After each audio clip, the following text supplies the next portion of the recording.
Hey everybody, Dan Tack here with another episode of Test Chamber. Today we're checking out Petroglyph's new RTS, Grey Goo. I've got Wade Wojcik here. Hello. And we've got some of the Petroglyph team here as well. Hey guys. How's it going?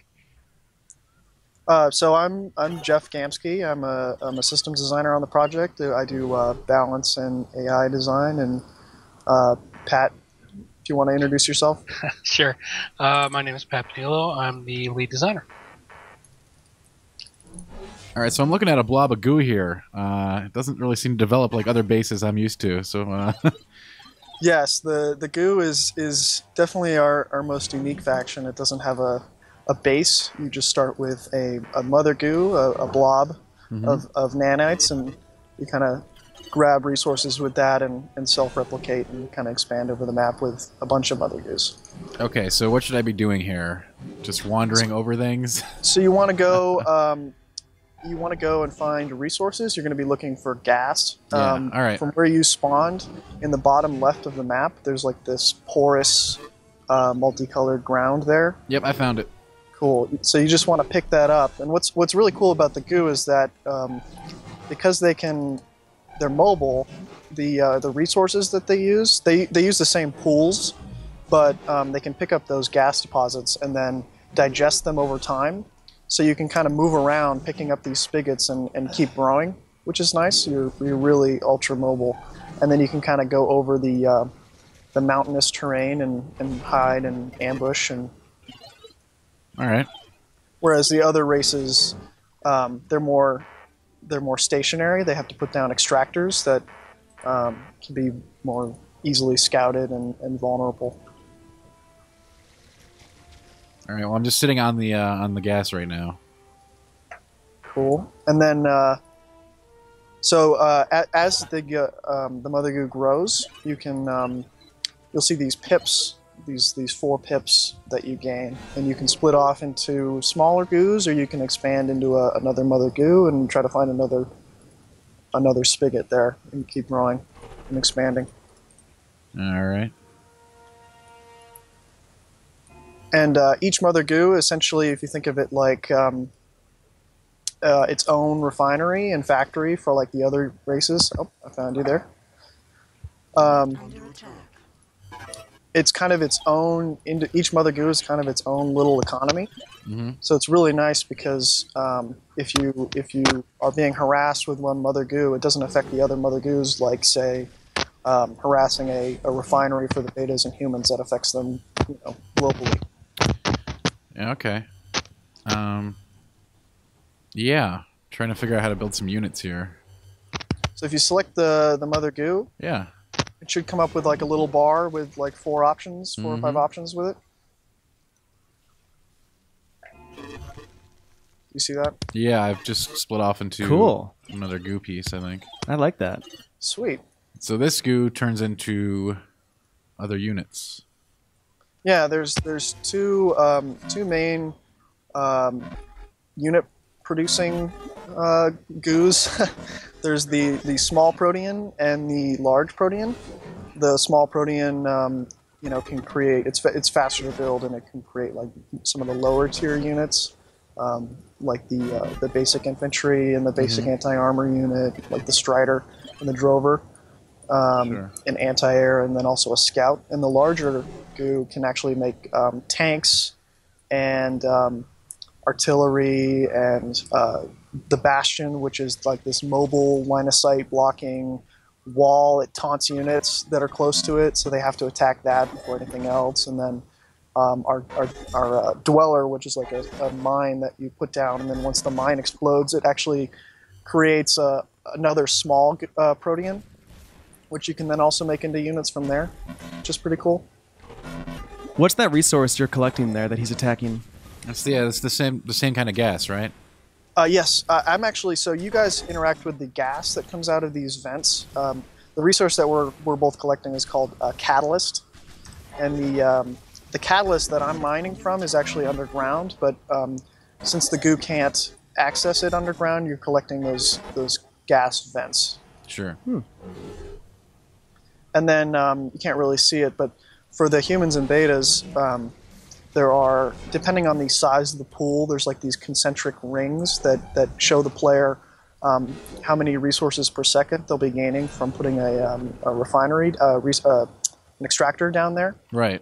And what's neat about our economic system for the betas and humans is that no matter how far away the extractor is from the refinery, they'll always be gaining that constant resources per second. So the system will actually figure out how many harvesters it needs to make to give you that constant rate of income. And the harvesters are all built automatically. So you don't have to worry about, oh, I forgot to, make some more workers, so I'm behind now. I like that. Yeah, it's really, really slick. It lets you focus on the game instead of, oh man, I forgot to make some more harvesters. Right, yeah. It's like it's taking And then similarly, with the betas and humans, they can actually queue up units that way as well in their factories. Their factories have an auto-produce option, or you can queue up a unit and it'll always build that unit in that order until you tell it to stop. Okay. With the goo, it's a little bit different because you don't actually have a base. So the way that they build units is that you make some more mothers and then kind of you just sort of spread out and then take spread out, take the map. You're everywhere. Way easier to hide as the goo. But so because you can take so much map control potentially, the downside is that you're more spread out. So it's going to be a little bit harder for you to defend so many angles. Sure. All right, let's see your little strider there in the middle of the map. Yeah, it looks like you've got a couple more guys than me. We'll see. The striders are actually pretty good. Oh. So the Striders, is that a staple unit for the goo? Yeah, it's my basic anti-armor I would say the Drover and the Strider, and Pat, whenever you want to jump in here, but the Drover and the Strider are, I would say, like the bread and butter unit. Gotcha. The Drover is like this shotgun AoE fast-moving unit that's really great in swarms versus low-armored units. And the Drover is our basic anti-armor unit, where it's strong versus tanks and has a little bit longer range. They don't have to get so close. Sure. Okay.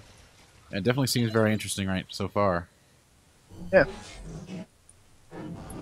And then the goo also has tech options. Each of the races have 15 tech options.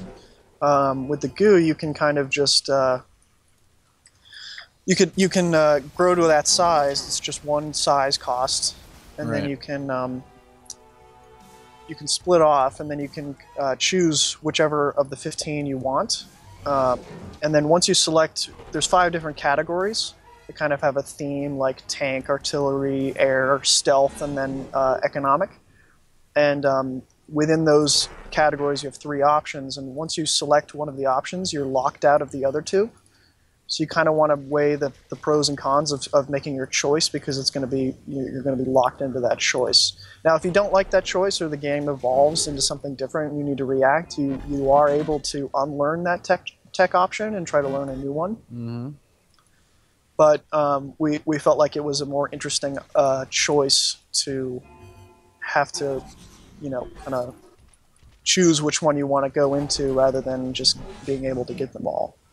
And with our tech upgrades, they actually are functionality changes instead of just stat increases, basic stat increases. So for example, like the destructor unit that you have for the goo, it's the goo's tank unit. Mm-hmm. And in the first two, the second and third option in the tech tree, you can see that the destructor can either upgrade to do AoE damage with its attack, or you can upgrade it to have a jumping projectile that jumps between. It hits like 3 different targets at a longer range. Yep. So it just kind of changes the functionality of the unit to kind of do what you need to do, rather than, oh, I now hit for 5 instead of 4. Okay. I think I heard some music pop in a little bit ways back. What kind of soundtrack do you have? Our soundtrack is done by Frank Klepacki. He's really well known. He's awesome for doing a lot of the Command and Conquer soundtracks like Red Alert, and Cool. he's made some awesome music for us. Oh, you're attacking me. Oh, that's a huge force there. Yeah, it's probably not a good idea to attack into that. Wow. Yikes. Get out of there, Dan. You have a lot of guys. Oh. Yeah, wow. That did not go well. Time to rebuild. I don't know if I can repair from that. That was brutal. I'll try and hold back. Hey, man, you got me. That's But yeah, Frank actually made 3 different soundtracks for all 3 races. Oh, cool. He tried to get the feeling of playing each race into the soundtrack. So there's actually, if you're interested, there's actually a dev diary video that we have on our YouTube channel that has him explaining more in depth what kind of thought process we had. But with the beta, it's more like this industrial, rocking, like crunchy sound. With the Goo, it's more of this high-tech, synths, and there's a little bit of dubstep in there. Nice, if you hear that. But and then with the humans, it's like this high-tech, futuristic sound, which is really cool. Yeah, so Frank said he's got about 50 tracks on there. I believe not all of them are full length, but some of them are. The Steam guys actually get a little mini best of soundtrack that comes with the download. But the music is totally dynamic, so different music will happen depending on where you are and who you're playing, and obviously you've heard the combat themes come on. Right. That's cool. Yeah, I noticed that come on. I was wondering if it was context based or cued based on what was happening. Oh, definitely. The game can tell if you're actually in combat or not, and it will switch the tracks. That's awesome. Yeah, and then also in the options menu, there's actually a jukebox. So if you have favorite tracks that you want to play like over and over again, you can actually add those songs and play them whenever you want to, which is really cool. Nice. Or put them on shuffle, or whatever you want to do. So you could be playing as the betas, but say like you love the Goo soundtrack, you can just So is there like a matchmaking system for this game, so you can get paired up against people of your relative skill level? There is. Through Steam, we support 1v1 and 2v2 matchmaking if you want to do ranked competitive play, and unranked as well. And then also players can jump into pre-made matches if they want to against their friends. We support LAN, so if you don't have that great of internet connection, or if you have a bunch of buddies over, you can play LAN together, up to 4 people in a game. And then we have a couple different game mode options. We have standard, which basically, if you're the Goo, you got to kill all the mother Goos, or if you're against the betas and humans, you have to kill the HQ, and then all resource buildings and all factory production structures. And then with annihilation mode, you have to kill everything, all units, all structures, all mother Goos. Right. And then we have our destroy HQ mode, which is kind of our sudden death, where it's you just have that HQ and you have to protect that as much as you can, which is a lot of fun. Or kill all of the mother Goos as well, because they're kind of like your oh no, your HQ. Dan, the Goo actually has a bunch of HQs, if you can think of it like that. Right. Does your HQ, the Goo HQ, have any defense mechanisms? Yeah, actually, all formless Goos can be used as offensive weapons. If you need to. So both the small protean, the large protean, and the mother Goo can be used to eat units. So here, I'll send some units over. You can run them over, and they'll actually absorb them, and they'll start getting resources from those units. It's like the Blob. Yeah. There's like, if you think of it like, so Grey Goo is this is the sci-fi term for these nanobots that kind of devour and self-replicate and kind of. Oh wow, that's a big force. No, I'm sure it's not as big as yours. So if you see at the bottom here, Oh yeah, you where send in guys to your attacking your mother. your Oh, HQ. yeah. You send your mother over and just kind of run them over me. You'll see, yeah. So you destroy those units, Yeah. and you actually the bar will start going up, and you'll actually gain resources from killing those I units. like that. Now the downside with that is that the Mother Goo is like the slowest unit in the game. Okay, I'm way out of position here. Crap. So yeah, so the Mother Goo is the slowest, but if you can get that nice ambush, it can really pay off. Or you can just kind of run away and escape up a mountain if you need to. No.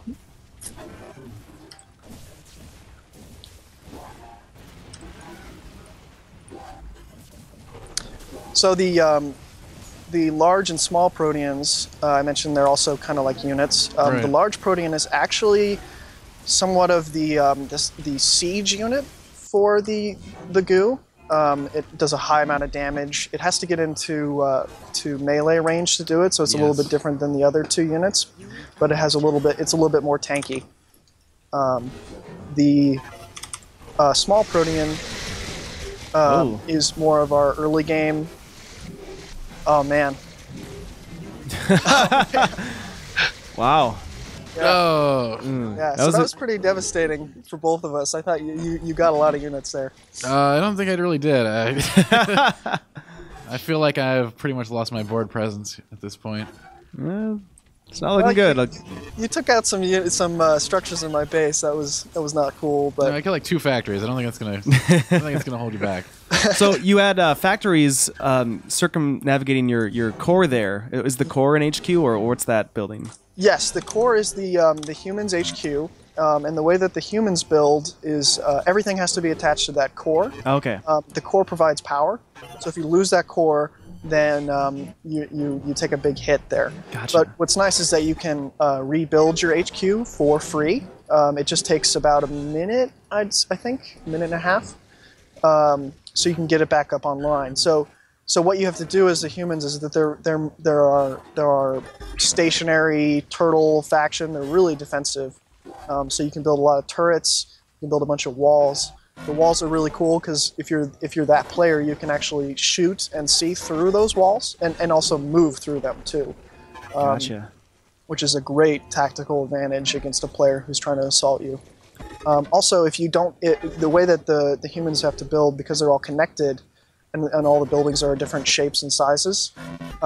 If you don't like that layout that you have, or if you need to get a tech to where it needs to be, any of the buildings except for the core can be teleported for a little amount of time and cost. So you can kind of reorient your base however you want to, depending on the state of the game. Cool. Which is really nice. Like if you have turrets on one side of your base and he's attacking you from the other side, you can just move them all over to the other side, which is really cool. So what was Now it like? oh, go ahead. What was it like balancing these factions against each other? Pat's laughing. Well, it seems like a lot of work. That's all. It is. I think so. The way that they work under the hood is kind of similar. We wanted to give the feel that these races are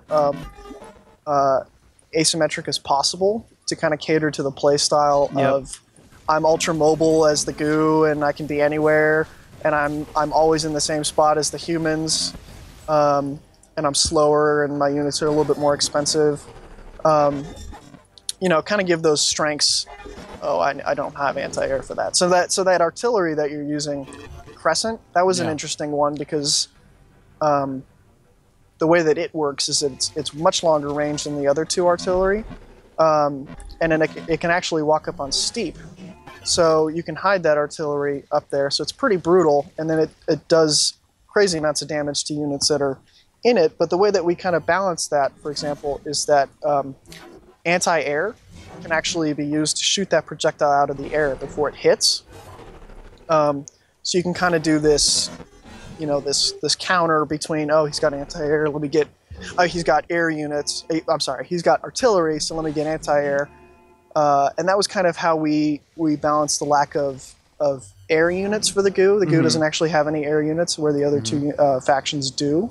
So we kind of have that usefulness of how do we, what kind of use can we get out of anti-air versus the goo, and what kind of feeling can we get from having no air as the goo. So and then another thing with the goo is that because it doesn't have air units, what's really nice is that you don't really notice that too much, because the formless units, the protean and mother goo units can actually travel over steep, so it gives you that feeling of mobility. Yeah.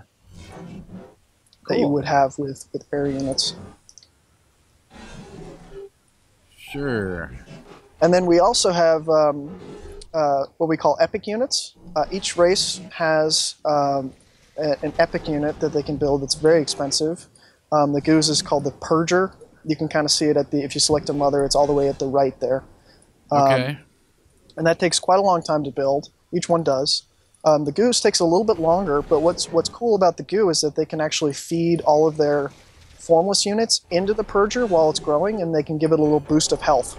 So you can kind of sacrifice some units to get this thing out quicker, which is nice. Okay.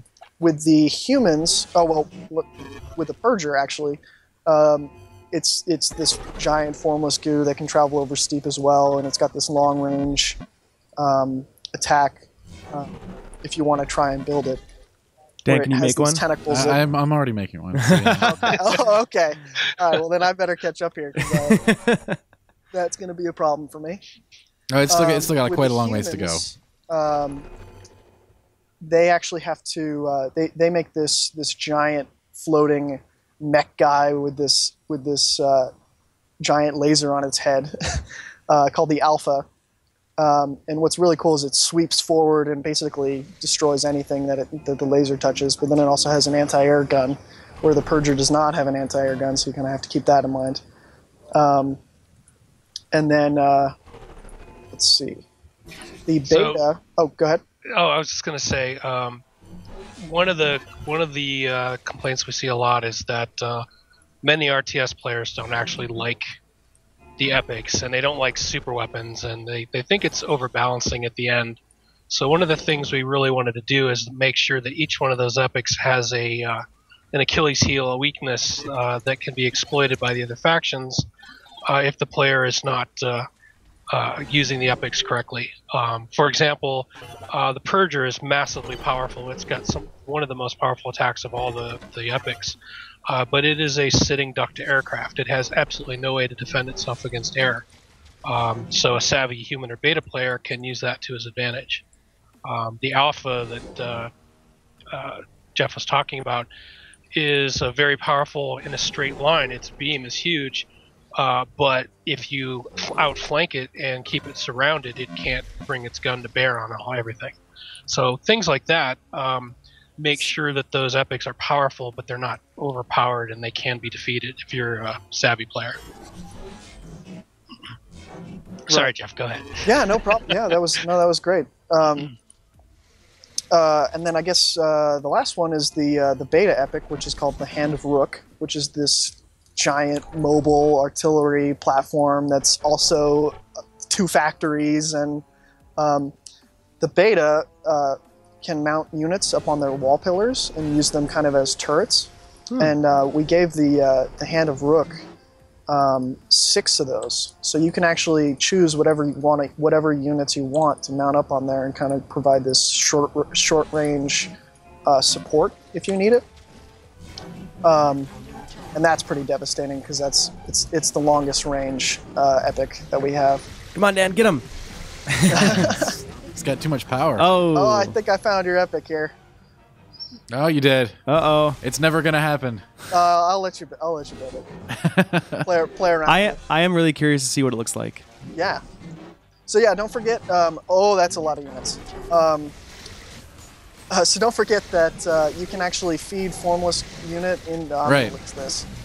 Formless units into it, so it can actually shorten the amount of time that it takes to build. Just to get it out quick, and then I'll feed it. I can feed it mothers, yeah. So just. You can feed it mothers, larges, smalls, whatever you want to do. Yeah, I'm gonna do that since we're kind of coming up on time for test chamber here, I believe. So. Sure. Hey, I got an achievement. Nice. Oh, sweet. This is when your epic comes out and you just dominate the map. No, he's man. Even after feeding it 2 mothers, it's still like barely moving. It takes a long time. We wanted the epics because they're very powerful. Right. They actually one-shot a lot of things in an AoE. They're pretty devastating. So we wanted them to be high cost, take a long time to build, so that people don't just jump into the game and be like, okay, who can rush out the epic first? Right. So that's something we're conscious of. But we still wanted to give them that feeling of these awesome, formidable units. Yeah, and once for they're sure. out, you're kind of just trying to buy time and get the right units out to try to kill this thing. But if you can get it out and surprise people with it, then it's pretty devastating. Yeah. I'm working on it. I'm feeding it a couple more mothers. We'll see if we can get it out. So this is a 1v1 map, right? This is a 1v1 map. Yep, top right and bottom left. This is one of our more symmetrical maps for people that like symmetry in their maps, and but we also have asymmetrical maps for people who like that style of gameplay as well. How many maps are there? For skirmish maps, I believe there's 8, Pat, right? That sounds right. Yeah. Yeah, 8 maps for release. Now we are launching with a map editor, so people can submit their own maps to Steam Workshop, and people can download those and play with them if they want to. We have a full campaign, 15 missions. You can play all 3 factions. Each faction has about 5 missions. Let's see. We have AI. If people are scared of playing on the ladder, you can play with AI units in skirmish maps. And then we also have with the AI, we have different personalities, so that you can kind of choose, like, okay, I want to play against the guy that's only going to turtle, or play against a guy that's going to try to rush me with military, or build rush to air or something like that. Yeah, that's cool. So you can practice against different scenarios. Yeah, you can kind of mix and match and add different personalities into the same game if you're good and you can handle multiple AIs at once. There's many different options you can do. And then also one thing we wanted to mention is that the AI does not cheat at all. The way that it works is it scouts you just like a player would have to. It doesn't have any additional resources. It takes all the information that it knows about you and kind of weighs where it's at relative to you, and it'll make course adjustments. So if it notices you have air, it'll build anti-air. If it notices you have stealth units, it'll build stealth detection. It'll expand if it feels like it's behind economically. It'll set up defensive locations and walls and choke points, and use the human teleporter. That's great. Yep. And the Fog of War, then, you said still applies to the AI. Correct. Yes. Well, it's almost up, Dan.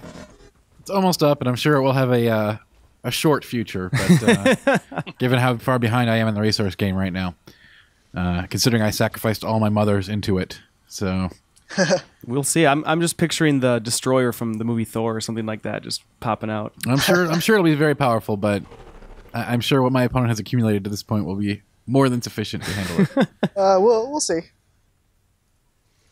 Maybe you'll have an epic to fight against. No doubt. See, so it looks like it has, 5,000 hit points? Yep. Oh, it's doing something. It's under my control now. All right. It is the ultimate blob. That makes some interesting noises. Yeah, the goo makes some pretty cool sound effects. Oh yeah, it has a huge AoE targeter here, as you can see. Wow. Yes, it's oh my god.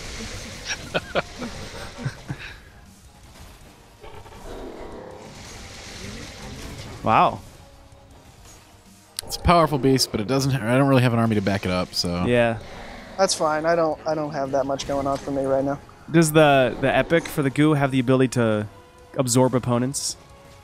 Yes. Every formless goo unit can consume enemies and destroy them. And there's actually a tech upgrade that when you do consume with the Formless, it'll actually heal your units around it. So for the players that like to use the Formless Goo units in combat, they're nice support units that can provide you with some needed health. Yeah, the Purger actually has a secondary effect too. If you pull your Mother Goos next to the Purger, they will actually gain resources from the Purger. Interesting. So you can move them off the spigots at that point. Right. Man, I like how it just moves over the terrain. Yeah, it's really cool. It's pretty awesome how it came out.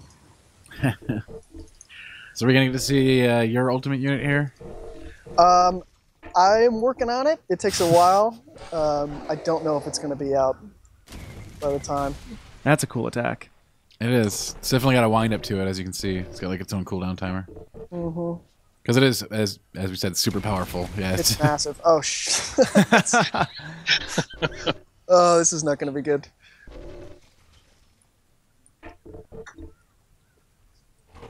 Let's see if I can get... Oh, you killed my air. That's not good. Oh, here we go. Destruction. Yeah. Oh, man, that's that's some so serious devastating. damage. Wow. Right. Let's see if I can get in here. No.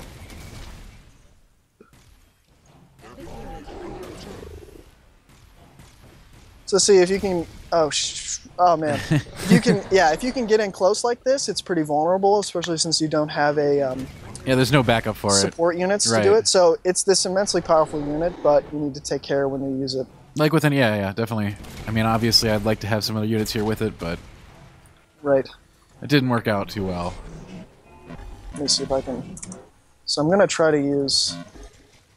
Okay, here we go. I found some air. Get some air units out here.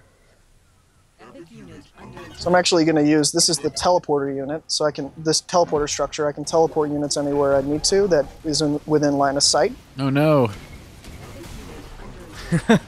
I did some damage. Come on, Dan. You did some very, very serious damage, actually. So if you actually knock out the core here, I'm going to be kind of dead in the water. But we're gonna try to harass you with some air. Oh, you got anti-air units. There you go. Now the scythe's pretty cool because the scythe is the human's air fighter, and this air fighter is actually it does AOE damage. So if you got clumps of units like this, they're really awesome and really effective. Oh man. Wow! Oh, man, you actually hit the air units as they were coming out. Yeah, so actually, if air units are landed on the pads, they're vulnerable to ground units. All right. So, okay. If you can kind of sneak in there and take them out while they're landed, it's pretty awesome. Yeah, that's pretty much it for me. This thing hits really hard. Here. Wow. So see, I can rebuild the HQ and try to get it back up. It takes a minute. For the humans, it's free. For the betas, because they're hub-based, they actually build power plants to provide power to their buildings. It's less of an issue if their HQ goes down because their other hubs will stay up. Right, but for these guys, like they're stuck with their one.